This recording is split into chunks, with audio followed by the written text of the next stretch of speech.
భూమి కేవలం 5,000తో 605 గజాల భూమిలో 630 స్క్వేర్ ఫీట్ సింప్లెక్స్ హౌస్ కేవలం 36 లక్షలు మాత్రమే. Hi viewers, welcome to Suman TV. నేను మీ ఉమా. సో మనం ఒక 2 days నుంచి ఇష్యూ నడుస్తుంది, చూస్తూనే ఉన్నాం. పల్లవి ప్రశాంత్. సో ప్రజెంట్ తను చెంచులగూడ జైల్లో ఉన్నారు. సో తనకి బెయిల్ కూడా వచ్చిందని చెప్పేసి నిన్నే చెప్పడం జరిగింది. బట్ ఇప్పుడు వరకు ఇంకా రిలీజ్ కాలేదు. ఆ ప్రొసీజర్స్ అయితే జరుగుతున్నాయి.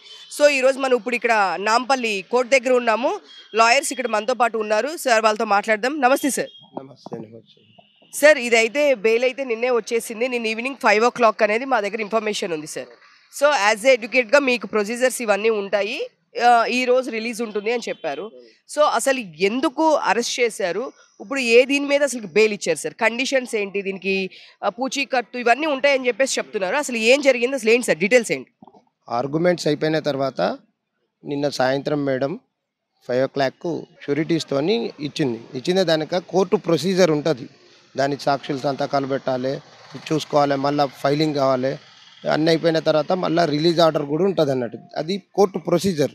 నిన్న సాయంత్రం డ్యూటీ టైం ఉంటుంది కాబట్టి నియమ నిబంధనల ప్రకారం 5 గంటలకు ఇచ్చింది కాబట్టి ఈరోజు మేము షూరిటీస్ ఆల్రెడీ కట్టేసినాం, చేసినాం. ఇప్పుడు మేడం వచ్చిన తర్వాత తీసుకెళ్ళి షూరిటీస్ పిలిపించి మాట్లాడించి రిలీజ్ ఆర్డర్కు ప్రిపేర్ చేస్తే ఈరోజు సాయంత్రం వరకు వచ్చేస్తుంది. సో అసలు ఈ సుమోటో కేసు అంటే ఏంటి, దీన్ని ఎవరు మేము మొన్న కూడా అడగడం జరిగింది. సో ఇది కేసు ఎవరైనా పెట్టారా, లేదు అసలు ఇది ఎందుకు ఫైల్ అయింది అని చెప్పేసి దీని గురించి డీటెయిల్స్ చెప్తారా మాకు? సుమోటో కేసు పోలీసు వాళ్ళు పెట్టిరు. ఎక్కడైనా కొట్లాట అయితే ఇది చేస్తే ఒక కంప్లైంట్ ఎవరైనా ఇచ్చేస్తే దాన్ని జనరల్గా ఒకరు కొట్టిండ్రు వీళ్ళు వెళ్ళని ఇచ్చేస్తారు. పోలీసు వాళ్ళే పెట్టిరు కేసు. వీళ్ళు ఇట్లా ధ్వంసం అయింది, ఈయన వల్ల ఇట్లా అయింది, ఈ విధంగా జరిగింది, ఇట్లా దాడి జరిగింది, ప్రభుత్వ ఆస్తులు నష్టం జరిగింది, ఎంబీ యాక్టులు పెట్టిండ్రు. ఇప్పుడు ఎక్కడైనా కానీ అంత జనం ఉన్నప్పుడు పోలీసులు సమయం పాటించేసి రెస్పెక్టబుల్గా ఇది చేసి అంతా క్లియరెన్స్ చేసి ఈ గ్రామీణ స్థాయిలో ఉన్న ఒక రైతు కుటుంబం ఉన్న అతన్ని నాగార్జున గారు బిగ్ స్టార్ చేసినప్పుడైతే చాలామంది రైతులు, వివిధ రకాల ఫ్యాన్స్లు వచ్చారు. ఫ్యాన్స్ వాళ్ళకి సంబంధించి వచ్చి అక్కడ అనుకోకుండా జరిగిన సంఘటన ద్వారా ఈయనని A1A2గా చేసి ఎఫ్ఐఆర్ చేసి ఈయన మీద కేసు పెట్టడం జరిగింది. ఎప్పుడైనా పోలీసు వాళ్ళు ఇంత అత్యాధునికమైన ప్రపంచంలో అత్యాధునిక వ్యవస్థ ఉన్నప్పుడు ఈ వ్యవస్థలో law and order consult DCP గారు, ఏసీపీ గారు అంతా చూసుకోవాలి, పర్యవేక్షణ ఉండాలి. చూసుకొని ఏం జరుగుతుంది, ఏం సంగతి అనేది చూసుకొని క్లియరెన్స్ ఇచ్చేయాలి.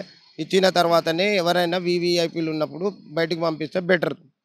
సో ఇంకొకటి వినిపిస్తుంది ఏంటి అంటే, చాలా మంది సోషల్ మీడియా కానీ బయట కానీ, మొన్న కూడా మీరే మాట్లాడడం జరిగింది మన జూబ్లీ పోలీస్ స్టేషన్లో. నేను మిమ్మల్ని అడిగాను, సో ఇది కావాలని వాంటెడ్లీ చేశారు, ఇక్కడ పెద్ద సెలబ్రిటీ ఉంటే ఇట్లా చేయగలరా అని చెప్పేసి మాట్లాడడం జరిగింది. సో నిజంగానే ఒక కామన్ మ్యాన్ కాబట్టి చేశారు, అదే పెద్ద సెలబ్రిటీ ఉంటే ఇలా చేసేవాళ్ళ? ఇప్పుడు ఆయన సెలబ్రిటీ అయ్యిండు, నాగార్జున గారు బిగ్ బాస్లో సెలబ్రిటీ అయ్యిండు. ఆ గెలిచే వరకు కూడా సెలబ్రిటీ కాదు, నామమాత్రంగా బిగ్ బాస్లో ఒక ఆట ఆడే వ్యక్తి. ఒక్కటేసారి సెలబ్రిటీ కాగానే బయట ఇంకా వివిధ రకాలుగా ఇది ఉండే. అయితే ఇప్పుడు పెద్ద సెలబ్రిటీ అయినప్పుడు చాలా సంఘటనలు అయినాయి. ఇదివరకు రాష్ట్రంలో, దేశంలో చాలా సంఘటనలు అయినాయి. ఎప్పుడు కానీ ఇలాంటి సంఘటనలు అయినప్పుడు ఇట్లా సెలబ్రిటీల మీద కేసు పెట్టరు. దాని నిర్వాహకులు కానీ, దానికి సంబంధించిన వారు కానీ, దాని మీద దాడి చేసిన కానీ, ప్రభుత్వ ఆస్తులు ధ్వంసం చేసిన వారిని చేసి పోలీసులు పూర్తి దర్యాప్తు చేసిన తర్వాత, నిశ్చితంగా పరిశీలన తర్వాత అప్పుడు కేసు పెట్టాలి. యాక్చువల్గా పోలీసులు కొద్దిగా తొందరపాటు చర్య చేసారు సార్. ఇప్పుడు ఇది మనకు వచ్చేసి ఇది బిగ్ బాస్ మీరు అన్నారు సంస్థ అనేది. బిగ్ బాస్ ఇప్పుడు అన్నపూర్ణ స్టూడియోస్ అండ్ స్టార్మా జరిగింది అక్కడ. సో వీళ్ళకి ఎలాంటి రిలేషన్ అనేది ఉండదా, వీళ్ళకి ఎలాంటి కేసు ఫైలింగ్ కానీ వీళ్ళకి ఎట్లాంటి సంబంధం అనేది ఉండదా? ఓన్లీ పల్లవి ప్రశాంత్ విన్ అయ్యాడు కాబట్టి, దీని వల్ల జరిగింది కాబట్టి తినికే ఉంటుందా? వాళ్ళకి ఎలాంటి సంబంధం ఉండదా నాగార్జున గారు హోస్ట్కే కానీ? ఇప్పుడు ఆ సంస్థ నిర్వహించిన తర్వాత వాళ్ళకి బయటికి పంపించేసారు. వాళ్ళది అయిపోయింది కార్యక్రమం ఒక దగ్గర. వాళ్ళది అయిపోయిన తర్వాత బయటికి వచ్చిన సంఘటన ఇది. బయటికి వచ్చిన తర్వాత జరిగిన సంఘటన. బయటికి వాళ్ళకి సంబంధం ఉండదు కదండి. అక్కడ చేసిన తర్వాత వాళ్ళ పరిధి ఏంది, అన్నపూర్ణ స్టూడియో గేట్ వరకే. దాని తర్వాత బయటికి వచ్చిన తర్వాత వాళ్ళకి సంబంధం ఉండదు. ఈ లా అండ్ ఆర్డర్లో ప్రాబ్లం అయిన చిన్న అనుకోని సంఘటన. ఇప్పుడు ప్రభుత్వ ఆస్తులు ధ్వంసం చేయమని ఎవరు చెప్పరు. అది ఎవరో చేసిరు, వాళ్ళని కూడా రిమైండ్ చేసిరు, ఇది చేసిరు. అట్లా చేస్తే బెటరు. కానీ ఈయననే చేపించిండు అన్న విధంగా ఉన్నది. ఆ విధంగా అట్లా కరెక్ట్ కాదు. దానికి ఒక ప్రొసీజర్ ఉంటుంది. ఒక కేసు కాగానే వీళ్ళే అని ఎట్లా చేస్తారు? ఏదైనా కేసులు అయినా కానీ దర్యాప్తు చేస్తారు, దానికి నియమ నిబంధనలు ఉంటాయి. డీసీబీ గారు కొద్దిగా ఆలోచించి ఇది చేయాలి. ఆయన రైతు బిడ్డ అంటే అందరి చట్టాలు అంటే అందరికీ ఒకటే ఉంటాయి కానీ రైతు బిడ్డ అని చెప్పుకుంటాడు, వకీల్ అని చెప్పుకుంటాడు, యాంకర్ అని చెప్పుకుంటారు. ఆయనకు సార్కు తెలుసో తెలియదేమో, ఎవరైనా కానీ గ్రామీణులు ఉన్న ఆయన రైతు బిడ్డ కాబట్టి రైతు బిడ్డ అనేది చెప్పుకుంటాడు. బిగ్ సెలబ్రిటీ నేను అది ఇది అని చెప్పుకోలే కదా, సామాన్య గ్రామం నుండి వచ్చింది కాబట్టి జనరల్గా పల్లవి ప్రశాంత్ అనేటోళ్ళు బిగ్ బాస్కి వచ్చిన తర్వాత రైతు బిడ్డనే కాబట్టి ఇప్పుడు చెప్పుకుంటాడు. ఆయన జీవించినంత కాలం రైతు బిడ్డనే చెప్పుకుంటాడు, రైతు కాలం ఉన్నన్ని రోజులు. సార్ ఇప్పుడు 14 రోజులు రిమాండ్ నాన్ బెయిలబుల్ అని చెప్పేసి చెప్పడం జరిగింది. ఆ రోజు జూబ్లీ హిల్ పోలీస్ స్టేషన్లో ఇదే మెన్షన్ చేయడం జరిగింది, చెప్పారు. సో ఇప్పుడు ఒక 2 డేస్కి బెయిల్ అనేది వచ్చింది. సో ఇప్పుడు ఎలాంటి ప్రొసీజర్ జరిగింది అంటే ఇప్పుడు తను సోషల్ మీడియాకి ఏమైనా దూరంగా ఉండాలా, లేదు ఇంకేమైనా చాలా కండిషన్స్ త్రూ బెయిల్ అనేది వస్తుందని చెప్పేసి అంటున్నారు. సో యాజ్ ఏ మాకైతే తెలియదు, సమ్ కండిషన్స్ ఉంటాయి, పూచీకత్తు కండిషన్స్ త్రూనే బయటికి పంపిస్తారు, వాటిని ఏమన్నా మళ్ళీ మీరకూడదు అని చెప్పేసి చెప్తున్నారు. సో ఎలాంటి కండిషన్స్ ఉంటాయి, ఏంటి ఆ కండిషన్స్? కండిషన్స్ ఒకటే ఉన్నది. 1వ తారీఖు 16వ తారీఖు ప్రతి నెల పోలీస్ స్టేషన్లో వెళ్ళి సంతకం పెట్టాలి, అంతే. సోషల్ మీడియా మాట్లాడవచ్చు, ఇబ్బంది ఏం లేదు. మాకు ఇంకా పేపర్ కూడా లభ్యం కావాలి. లీగల్గా చూసిన తర్వాత టెక్నికల్గా ఏమన్నా ఉంటే మీకు తెలియజేస్తాం. సార్ ఇప్పుడు ఈ 14 రోజులు ఈ పీరియడ్ ఇదంతా అంటున్నారు కదా, ఇది అయిపోయిన తర్వాత ఇంకొకటి కూడా మెన్షన్ చేసింది ఏంటంటే 16 లక్షల ఆస్తి ఏదో నష్టమైంది గవర్నమెంట్ ఇది అని చెప్పేసి చెప్పారు. సో ఇప్పుడు ఆ అమౌంట్ కూడా వీళ్ళు పల్లవి ప్రశాంత్ వాళ్ళు పే చేయాలా, లేదు అంటే అవసరం లేదా? గవర్నమెంట్ ఆస్తి ధ్వంసమైంది కాబట్టి మేము ఇలా చేసాము అని చెప్పేసి మొన్న పోలీస్ స్టేషన్లో చెప్పడం జరిగింది. సో కాబట్టి ఇప్పుడు ఆ అమౌంట్ ఏమన్నా వీళ్ళు పే చేయాల్సి ఉంటుందా పల్లవి ప్రశాంత్ వాళ్ళు? ఎవరో పెళ్ళికి మనం ఎట్లా పోతామమ్మా? ఎక్కడ ఎవరో పలగొట్టిన దానికి పల్లవి ప్రశాంత్ ఎట్లా పే చేస్తాడు?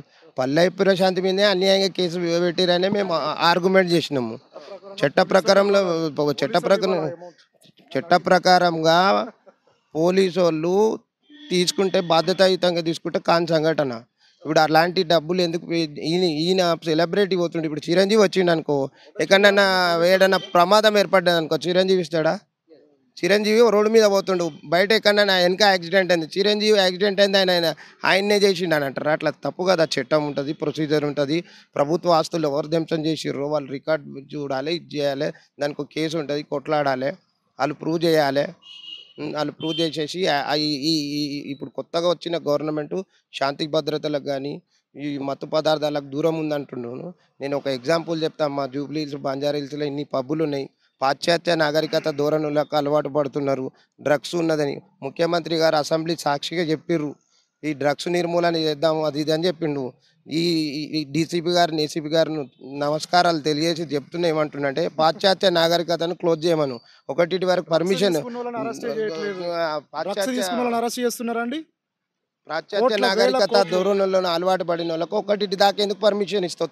10 గంటలకు క్లోజ్ చేయి, 9 గంటలకే క్లోజ్ చేయి. పబ్బులు ఎవరు నడిపిమంటారు? ఎవరి గురించి ఆ పబ్బుల నాగరికత ఎక్కడిది? బాధ్యత ఈ రాష్ట్ర ముఖ్యమంత్రి చెప్పిండు. ఈ పబ్బులు ఎందుకు 1కి ఎవరు పర్మిషన్ ఇవ్వమన్నారు? ఎందుకు పర్మిషన్ ఇస్తున్నారు? సాధారణ ప్రజలు మంచిగా చేసుకోమనండి, ఇంట్లో చేసుకోమనండి, లేకపోతే ఒక ప్లేస్ అరేంజ్ చేయమండి, నూతన సంవత్సర శుభాకాంక్షలు చేస్తారు. ఈ పబ్ కల్చర్ ఏందండి? ఎవరు పర్మిషన్ ఇవ్వమంటారు? పేకాట బంద్ చేసిండు కేసీఆర్. ఈ రేవంత్ రెడ్డి గారు ఒక మంచి కల్చర్ తెచ్చిండు. రాష్ట్ర ముఖ్యమంత్రికి అభినందనలు చేసి ఈ రాష్ట్రంలో ఉన్న తెలంగాణ ప్రతి ఒక్కరి బాధ్యత. రేవంత్ రెడ్డి గారు ఒక పిలుపునిచ్చినప్పుడు ప్రతి ఒక్కరి బాధ్యత, మీడియా బాధ్యత, యువకుల బాధ్యత, చదువుకున్న వాళ్ళ బాధ్యత, సమాజంలో ఉన్న వాళ్ళందరి బాధ్యత. పబ్ కల్చర్ 1 దాకా ఎందుకు ఇస్తారండి? 9 గంటలకు క్లోజ్ చేయమనండి. మంచిగా ఉమ్మడి కుటుంబంలో భోజనం చేయమని ఇది చేయండి. ఈ పబ్ కల్చర్ పెట్టి డ్రగ్స్ పెట్టి ఇది చేసి మత్తు తప్ప ఇది చేసి ఆ మందు తాగిన తర్వాత పబ్బుతో వచ్చి ఎవరికో గుద్ది ఇది చేసి యాక్సిడెంట్ ఎవరో చనిపోతున్నారు. ఎందుకు? డీసీపీ గారికి విన్నవించుకుంటున్నా ఒకటే. సార్ ఇది వచ్చేసి వీళ్ళతో పాటు ఐ మీన్ మైనర్లు ఉన్నారు, వాళ్ళు పగలగొట్టిన వాళ్ళు అని చెప్పేసి మొన్న అరెస్ట్ చేయడం జరిగింది జూబ్లీ హిల్ పోలీస్ స్టేషన్లో. వాళ్ళ గురించి కూడా మీరు ఏమన్నా చూస్తున్నారా? అంటే ఎట్లా ఉంది వాళ్ళ ప్రొసీజర్ ఏంటి? ఎంతమంది ఉన్నారు, అసలు ఎంతమంది అరెస్ట్ అయ్యారు, లోపల ఉన్నారా రిమైండ్లో వాళ్ళు కూడా? మేము ఓన్లీ పల్లవి ప్రశాంత్ వాళ్ళ బ్రదర్ కేసే చూస్తున్నాము. మిగతా మా సోదరులు వేరే వాళ్ళని చూస్తున్నారు. చట్ట ప్రకారం మైనర్లు ఉంటే జువెనలోము దానికి సెక్షన్లు వేరుంటాయి, సపరేట్ కోర్టు ఉంటుంది, వ్యవహారం ఉంటుంది. దాన్ని మా సోదరులు అంతా పరిశీలిస్తున్నారు, ఇది చేస్తున్నారు. వాళ్ళది వాళ్ళు చూస్తున్నారు, మేము A1 A2కు చూస్తున్నాము. పల్లవి ప్రశాంత్కు ఈరోజు జడ్జి గారు రిలీజ్ ఆర్డర్ ఇవ్వగానే మేము వెళ్ళి తీసుకొచ్చి సో సార్ ఇప్పుడు పల్లవి ప్రశాంత్ మొత్తం ప్రొసీజర్ జరుగుతుంది కదా, ఏ టైంకి బయటకు వస్తారు పల్లవి ప్రశాంత్? మాక్సిమం 7 to 7:30 మధ్యలో బయటకు రావచ్చు. లీగల్ ప్రాసెస్ ఆల్రెడీ స్టార్ట్ అయింది. మేము షూరిటీస్ ఫైల్ చేశాము, కండిషన్స్ మెన్షన్ చేశాము, కోర్టులో సబ్మిట్ చేయడం జరిగింది. జడ్జి గారు వాటి మీద సంతకాలు చేయగానే మేము రిలీజ్ ఆర్డర్ తీసుకొని జైలర్ గారికి మేము ప్రొడ్యూస్ చేసిన తర్వాత యాజ్ పర్ జైల్ రూల్స్ ప్రకారం 7 to 7:30 మధ్యలో ఎనీ అక్యూజ్డ్ ఏ టైంలో మేము రిలీజ్ ఆర్డర్ ఇచ్చినా ఆ టైంలో వాళ్ళు రిలీజ్ చేసేయడానికి వాళ్ళకు అథారిటీ ఉంటుందండి. సార్ అంటే మాక్సిమం 5 o'clock తర్వాత ఇలాంటి కోర్టు కానీ పోలీస్ సంథింగ్ అంటే మాకు తెలిసిన జనరల్ పీపుల్కి 5 o'clock తర్వాత బయటికి పంపించారు ఇట్లా చెప్తూ ఉంటారు. సో ఇప్పుడు మనకి 7కి అయినా పంపిస్తారా? No problem. 7కి పంపిస్తారు, 7:30కి పంపిస్తారు. ప్రాసెస్ లీగల్ ప్రాసెస్ డే అంతా జరుగుతుంది. ఆఫ్టర్ 5 తర్వాత వాళ్ళు ఎప్పుడైనా పంపొచ్చు. సార్ బోలే గారు ఆ రోజు మీరు బోలే గారితో పాటు వచ్చారు, ఆయన మాట్లాడుతున్నారు, చాలా బాధపడ్డారు, ఆ రోజు ఏడవడం కూడా జరిగింది బోలే గారు. సో ఇంకా ఎవరెవరు మీతో వాళ్ళు ఎవరైనా కాంటాక్ట్ ఉన్నారు? బిగ్ బాస్ కంటెస్టెంట్లు ఎవరైనా? సో ఎవరు ఉన్నారు సార్? బోలే గారు మొట్టమొదటిగా నేను సినిమా డైరెక్టర్ను, యాక్చువల్గా అది తెలియదు అందరికీ. నేను జైబోలా తెలంగాణ సినిమా ఎన్ శంకర్ గారి దగ్గర అసిస్టెంట్ డైరెక్టర్ చేసిన. సార్ పాటల రచయిత, నంది అవార్డు గ్రహీత, మేమంతా కళాకారులం. యాక్చువల్గా ఏంటంటే బోలో గారితో నేను సినిమా చేస్తుంటే మ్యూజిక్ డైరెక్షన్ మ్యూజిక్ గురించి మాట్లాడుతున్న వచ్చిన నేపథ్యంలో ఇట్లా అయింది అని చెప్పిన తర్వాత అక్కడ నుంచి బోలే గారి సమక్షంలో అందరం కలిసి నేను లక్ష్మణ్ గారు రామారావు గారు అందరం కలిసి కోఆర్డినేషన్ చేసుకొని మేము కూడా కళాకారులం కాబట్టి అందరినీ అలా బాధలు ఏముంటుందో తెలుసు. ఇంకా పల్లవి ప్రశాంత్ రైతు బిడ్డ కాబట్టి ఆయన బాధలు ఎట్లుంటో మాకు తెలుసు కాబట్టి మేమంతా సమిష్టి కృషితోని ప్రశాంత్ గారు వచ్చారు, బోలే గారు వచ్చారు, ఇంకా వేరే వాళ్ళు కూడా వచ్చారు, ఫోన్లు కూడా చేశారు. కాబట్టి మేము ఈ కోఆర్డినేషన్ చేసి 48 గంటల్లో దీన్ని చేసినాం. నేను ముఖ్యంగా ఏం చెప్తున్నానంటే ఈ తెలంగాణ రాష్ట్ర ముఖ్యమంత్రి పిలుపు మేరకు ఈ రాష్ట్రంలో రాష్ట్ర ప్రజలు అంతా యువత కానీ చదువుకున్న వాళ్ళు కానీ ఎవరైనా కానీ ప్రతి ఒక్కరు డ్రగ్స్ నిర్మూలించడానికి ముందుకు నడుము బిగించాలి. దానికి సుమన్ టీవీ కూడా కోఆపరేట్ చేస్తుంది. సుమన్ టీవీ గారికి ప్రత్యేక కృతజ్ఞతలు తెలియజేస్తూ సుమన్ టీవీ గారు ఇంకా ఎదగాలని కోరుకుంటూ డ్రగ్స్ నిర్మూలన చేస్తూ ఈరోజు జాతీయ రైతు దినోత్సవం శుభాకాంక్షలు తెలుస్తూ పల్లవి ప్రశాంత్ ఈరోజు కూడా జాతీయ రైతు దినోత్సవం రిలీజ్ చేయడం మాకు సంతోషం ఉన్నది. సుమన్ టీవీ గారికి ప్రత్యేక రైతు బిడ్డ రైతు రోజే బయటికి వెళ్ళింది కాబట్టి మాకు కూడా మంచి సంతోషం ఉన్నది. మేమే వెళ్ళి జైలుకి వెళ్ళి తీసుకొచ్చి వాళ్ళ అమ్మా నాన్నకు అప్పచెప్పి కొన్ని ఎలా ఉండాలో కొద్దిగా చెప్తాం. ఎందుకంటే ఊర్లో విలేజ్లో ఉన్న అబ్బాయిని చేసేసి కొంతమంది ఇట్లా చేయి అట్లా చేయి అని బలవంతంగా ఇది చేయడం అవుతుంది. ఇప్పుడు వీళ్ళ ఫ్యామిలీ మెంబర్స్ మీతో ఎవరు అప్రోచ్ ఉన్నారు సార్? ఈ ప్రొసీజర్ అంతా ఎవరు మీకు అంటే వాళ్ళ బ్రదర్ కూడా లోపలే ఉన్నారు, పల్లవి ప్రశాంత్ అండ్ వాళ్ళ బ్రదర్ కూడా లోపలే ఉన్నారు కదా. ఇప్పుడు మీకు ఈ కేస్ డీటెయిల్స్ కానీ ఎవరైనా సరే మీతో వాళ్ళ ఫ్యామిలీ నుంచి ఎవరు అప్రోచ్ అయ్యారు, ఎవరు ఉన్నారు మీతో పాటు? మాకు మొత్తం బోలే అన్నతోని కోఆర్డినేషన్ చేస్తున్నాము. వాళ్ళ ఫాదర్ కూడా వచ్చిండు, మదర్ వచ్చిండు, వాళ్ళ తమ్ముడు వచ్చిండు, కుటుంబం వచ్చింది, అందరు వచ్చిర్రు. అందరినీ సంలాయించాలి, ఎందుకంటే వాళ్ళకి ఏం తెలియదు కదా, రైతు బిడ్డ కంగారు పడతారు కాబట్టి మేము మా ఇంట్లో కూడా ఉన్నామని చెప్పినాం. వాళ్ళ తల్లి ఎంతనో మా తల్లి ఎంత అట్లా కోఆర్డినేషన్ చేసుకొని ముందడికి తీసుకెళ్ళి చేసినాం. కాబట్టి వాళ్ళందరూ మాతో టచ్. సార్ ఇది ఒక్కటి ప్రజావాణిలో దీన్ని ఫైల్ చేయడం జరిగింది. నేను మనం చూస్తే కనుక అసలు ఈ ప్రజావాణి అనేది ఎలా మనము యూస్ చేసుకోవడం కుదురుతుంది, అసలు ఏంటి అసలు ఈ ప్రజావాణిలో మనం కేసు చేస్తే అన్యాయంగా ఎవరి మీద కేసు ఉంటే మన ప్రజావాణిలో కనుక ఫైల్ చేయొచ్చు అని చెప్పేసి ఒక జనరల్ ఇన్ఫర్మేషన్ మాకు తెలుసు. సో అసలు ఇప్పుడు ఈ ప్రజావాణిలో ఏం ఫైల్ చేశారు, అసలు ఏంటి ప్రొసీజర్ ఏంటి? ప్రజావాణిలో సామాన్య మానవునికి మనిషిగా పుట్టిన ఈ మానవునికి రాష్ట్ర ప్రభుత్వంలో ముఖ్యమంత్రి గారు ఒక ప్రజావాణి అంటే ఎవరి అప్లికేషన్ ఇచ్చి సంబంధిత శాఖలకు పంపించి చర్చించి అధికారులను పిలిపించి ఇచ్చేసి న్యాయం చేసేందుకు ప్రజావాణి ప్రజావాణి ముఖ్యమంత్రి మంచి ఉద్దేశంతో పెట్టిన దానిని రాష్ట్రంలోని ఎవరెవరికి అన్యాయం అవుతుంది అనేది చిన్న చిన్న సంఘటనలు ఆర్బిట్రేషన్ మధ్యవర్తిత్వం చేసే చాలా ఉంటాయి, 89% ఉంటాయి. అట్లాంటి సంఘటనలకు ప్రజావాణిలకు తెలిస్తే చిన్న ఇష్యూలు కూడా చేయలేకపోతారు. ఎందుకంటే ఈ రాష్ట్రంలో 10,000 మందికి ఒక పోలీసు ఉన్నాడు, అదే అమెరికాలో అయితే 10 మందికి ఒక పోలీసు ఉంటాడు. కాబట్టి నేనేమంటున్నంటే వాళ్ళ దృష్టికి వచ్చిన వివిధ డిపార్ట్మెంట్లకు పంపించేసి ఇచ్చేసి దాన్ని పరిశీలించి ఉన్నతాధికారులతో మాట్లాడి అందులో ఇలా ప్రజావాణి పెట్టడం వల్ల ప్రజలు కూడా ఈరోజు ముఖ్యమంత్రిని స్వచ్ఛందంగా ప్రశంసిస్తూ వాళ్ళ సమస్యలు చెప్పుకోవడానికి ఒక అన్న, ఒక పెద్దవాళ్ళైతే తమ్ముడు, ఒక కొడుకు, ఒక బ్రదర్ ఉన్నాడని ఇది చేసేసి మంచి ముఖ్యమంత్రిగా ఉన్నాడు. ఇట్లానే ఉంటే ఇంకో 10-20 సంవత్సరాలు మంచిగా ఉంటాడు. ముఖ్యమంత్రి గారికి ఒకరే చెప్తున్నా, ఇట్లాంటి రైతు కుటుంబంలో వచ్చిన ఇట్లాంటి తొందరపాటు చర్య వల్ల కేసులు తొందర పెట్టడం జరుగుతుంది. హోంశాఖ మంత్రి గారు కూడా సారే ఉన్నాడు. కాబట్టి న్యాయంగా, జెన్యూన్గా, నిశితంగా పరిశీలించి సెలబ్రిటీలను కానీ సినిమా వాళ్ళను ఆదర్శంగా ఉంటారు. వాళ్ళు ప్రపంచానికి ఆదర్శంగా ఉంటారు. ఒక చిరంజీవి కానీ, నాగార్జున కానీ, పవన్ కళ్యాణ్ కానీ, వెంకటేష్ కానీ ఒక మెసేజ్ ఇస్తే లక్షల మందికి, కోట్ల మందికి పోతుంది. అట్లాంటి సెలబ్రిటీలతోని డ్రగ్ నిర్మూలన గురించి తోడ్పడుతూ కోఆర్డినేషన్ చేయాలి. మా అన్న కోమటిరెడ్డి వెంకటరెడ్డి మినిస్టర్ గారు ఉన్నారు.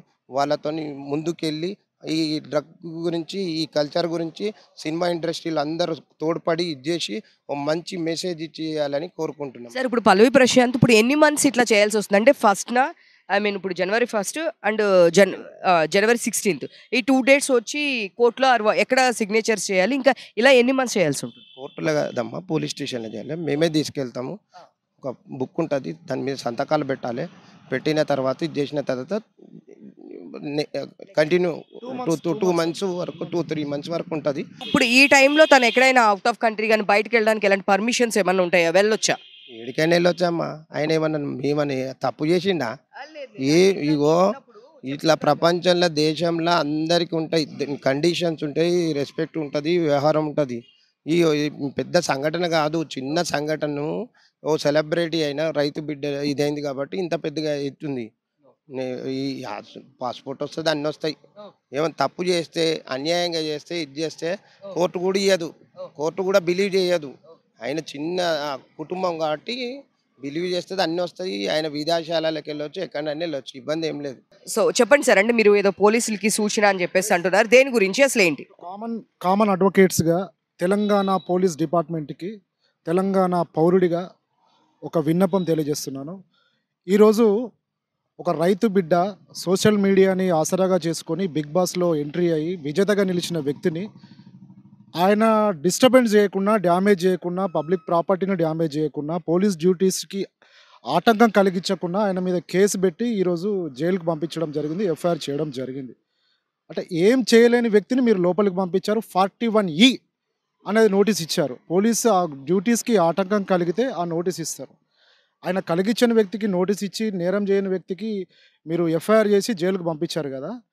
అంటే నిజంగా నేరం చేసిన వాళ్ళని సుమోటాగా, అంటే మీకు మీరే ఫిర్యాదు చేస్తారు, మీకు మీరే ఎఫ్ఐఆర్ చేస్తారు, రిమాండ్ చేస్తారు. ఇలాగా రాష్ట్రంలో జరుగుతున్నటువంటి అల్లర్లు కావచ్చు, రాష్ట్రంలో జరుగుతున్నటువంటి సమావేశాలు కావచ్చు, రాష్ట్రంలో జరుగుతున్నటువంటి సభలు కావచ్చు, పొలిటికల్ మీటింగ్స్ కావచ్చు, పబ్లిక్ మీటింగ్స్, ఇక్కడ ఈ సభలు సమావేశాలు జరిగినప్పుడు అక్కడికి వచ్చిన కార్యకర్తలు కావచ్చు, ఆ ఫ్యాన్స్ కావచ్చు, వాళ్ళు అల్లరి చేసినప్పుడు ఆ మీటింగ్లో వాళ్ళు ఇచ్చే స్పీచ్ని ఆ గుంపులలో చాలామంది చనిపోతున్నారు, చాలామంది డిస్టర్బెన్స్ అవుతున్నారు, స్పృహ పోయి పడిపోతున్నారు. నిజంగా అలాంటి కేసులలో భవిష్యత్తులో రాబోయే ఆ తెలంగాణకు సంబంధించిన మీటింగ్స్లలో ఇలాంటి సంఘటనలు జరిగినప్పుడు మీరు నిజంగా సుమోటాగా పెట్టి కేసులు బుక్ చేసి వాళ్ళని అరెస్ట్ చేసే దమ్ము తెలంగాణ పోలీస్ ప్రభుత్వ యంత్రాంగానికి ఉందా అని నేను క్వశ్చన్ చేస్తున్నాను. నిజంగా మీరు పోలీస్ డిపార్ట్మెంట్లో సక్రమంగా డ్యూటీస్ నిర్వర్తిస్తే అలాగా చేయండి. మేము కూడా మీకు వచ్చి పోలీస్ డిపార్ట్మెంట్కి వచ్చి మీకు సన్మానం చేస్తాం, సెల్యూట్ కొడతాం. Thank you. చూసారు కదా, ఇది కామన్ మ్యాన్ విషయంలోనే కాదు, ఇలా political meetings, public meetings, events ఇలాంటి చాలా జరుగుతుంటాయి. ఇలా చనిపోయినప్పుడు కానీ ఇలాంటి ఏదైనా సంఘటన జరిగినప్పుడు అందరికీ ఒకటే న్యాయం అనేది ఉండాలి. ఇలా కామన్ పీపుల్కి ఒకలాగా, సెలబ్రిటీ స్టేటస్ ఉన్న వాళ్ళకి ఒకలాగా చేయకూడదని చెప్తారు. మనం చూస్తూనే ఉన్నాం కదా, ఇప్పుడు జస్ట్ ఒక 1 అవర్లో ఇప్పుడు స్టార్ట్ అవడం జరుగుతుంది. మాక్సిమం ఒక 3-4 o'clock కల్లా పల్లవి ప్రశాంత్ బయటకు వస్తాడు. చూస్తూనే ఉన్నట్టు సుమన్ టీవీ, మోర్ అప్డేట్స్.